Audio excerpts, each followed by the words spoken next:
السلام علیکم ناظرین، ہم آپ کو تاریخ کے اوراق یوٹیوب چینل میں خوش آمدید کہتے ہیں۔ اگر آپ نے ہمارا چینل سبسکرائب نہیں کیا تو سبسکرائب کے بٹن کو کلک کر کے سبسکرائب کر لیں تاکہ ہماری ہر آنے والی نئی تاریخی ویڈیو آپ تک پہنچ سکے۔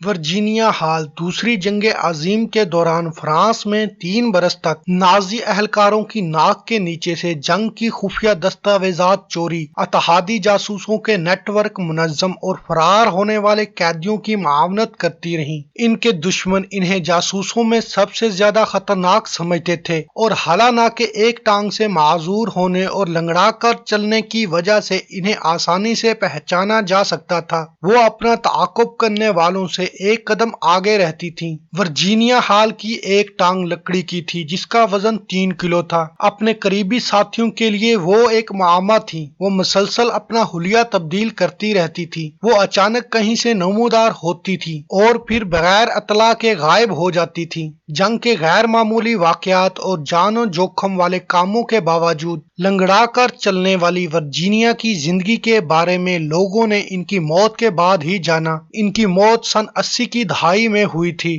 حال ہی میں ان کی سوانح حیات بھی شائع ہوئی ہے جس پر اب فلم بنائی جائے گی۔ امریکی ریاست میری لینڈ میں 1906 میں ایک دولت مند گھرانے میں پیدا ہونے والی ورجینیا بچپن سے ہی سفیر بننا چاہتی تھی۔ وہ انگریزی، فرانسیسی، اطالوی اور جرمن زبانیں روانی سے بولتی تھیں۔ 20 سال کی عمر میں ورجینیا اپنی تعلیم مکمل کر کے یورپ پہنچی اور وارسا، وینس اور ازمیر میں امریکی سفارت خانوں میں بطور کلرک کام کیا، لیکن وہ سفارتکار نہیں بن سکیں۔ سونیا پرنیل نے 3 برس تک ان پر تحقیق کر کے ورجینیا کی سوانح حیات لکھی جس کا نام woman of the no importance ہے۔ ان کا کہنا ہے کہ ورجینیا کو بار بار اس لیے مسترد کر دیا گیا کیونکہ وہ ایک عورت تھی۔ اس سے پہلے امریکہ میں کسی عورت کو سفارتکار نہیں بنایا گیا تھا۔ 27 برس کی ورجینیا ہال کا سفارتکار بننے کا خواب اس وقت پوری طرح ٹوٹ گیا جب شکار کے دوران حادثاتی طور پر ایک گولی ان کی بائیں ٹانگ میں لگ گئی۔ ان کی ٹانگ میں ناسور کی وجہ سے ان کی زندگی خطرے میں تھی،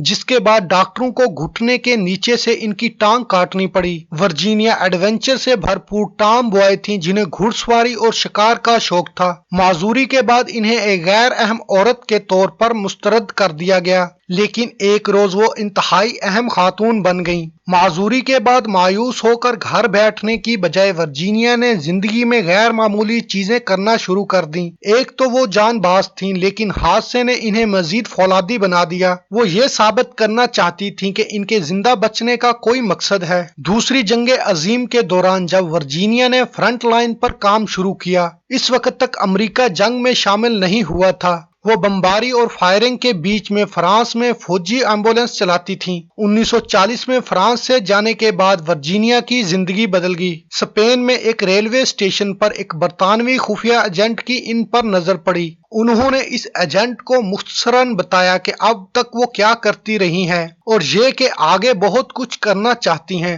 جاتے ہوئے اس ایجنٹ نے ورجینیا کے ہاتھ میں اپنا فون نمبر دیا اور کہا، جب لندن پہنچو تو میرے اس دوست کو فون کرنا، وہ تمہارے لیے کچھ کام نکالے گا۔ اس کے بعد ورجینیا جاسوسی کے کام میں لگ گئیں۔ لندن میں ورجینیا نے اسپیشل آپریشن ایگزیکٹو یعنی SOE کے لیے کام کرنا شروع کر دیا۔ SOE کی جانب سے دشمن کے علاقے میں خواتین کو نہیں بھیجا جاتا تھا، لیکن 6 ماہ میں وہ اپنا ایک بھی ایجنٹ دشمنوں میں شامل نہیں کر سکے تھے۔ 1941 میں ورجینیا نیو یارک پوسٹ کی رپورٹر بن کر واپس فرانس پہنچی تو کہا جاتا ہے یہ ایک انتہائی خطرناک مشن تھا جس میں ان کی زندگی کے امکانات 50-50 تھے۔ نازیوں کے خلاف مزاحمت کو منظم کرنے کے اپنے خطرناک مشن کو پورا کرنے کے لیے انہوں نے مقامی کبا خانے کی ایک میڈم جرمین کو اپنے گروپ میں شامل کر لیا جس کی عمر 30 برس کے آس پاس تھی۔ وہ انتہائی گلیمرس ہوا کرتی تھیں۔ اس کے علاوہ جنسی امراض کے ایک ڈاکٹر کو بھی ساتھ ملایا۔